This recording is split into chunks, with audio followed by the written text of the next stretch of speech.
कोकणातील प्रत्येक अपडेट जाणून घेण्यासाठी आजच माझे कोकणच्या सोशल मीडिया प्लॅटफॉर्मला लाईक, फॉलो आणि सबस्क्राईब करा।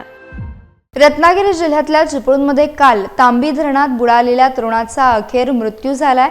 चिपळूण तालुक्यातील तांबी धरणात एका 27 वर्षीय तरुण धरणात बुडाल्याची घटना काल घडली होती। रामपूर तांबी धरणात गुरे धुण्यासाठी गेलेला तरुण शेतकरी बुडाल्याची घटना रविवारी दुपारी 12 वाजण्याच्या सुमारास घडली। प्रतीक अजय लटके असे त्याचे नाव आहे। गुढीपाडव्या दिवशीच घडलेल्या घटनेमुळे हळहळ व्यक्त होते। प्रतीक हा रविवारी तांबी धरणात नेहमीप्रमाणे गुरे धुण्यासाठी गेला होता।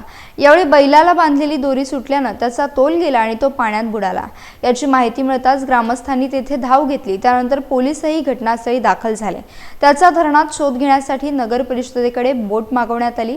त्यानुसार मुख्याधिकारी विशाल भोसले, प्रशासकीय अधिकारी मंगेश पेढामकर यांनी बोट चालक शौकत गोलंदाज, नगर परिषदेचे कर्मचारी जयंत कासार आदींना यंत्रणा घेऊन पाठवले। त्यानुसार शोध घेण्यात आला असता सायंकाळी प्रतीकचा मृतदेह सापडला असून याची पोलीस ठाण्यात नोंद करण्याचे काम उशिरापर्यंत सुरू होते।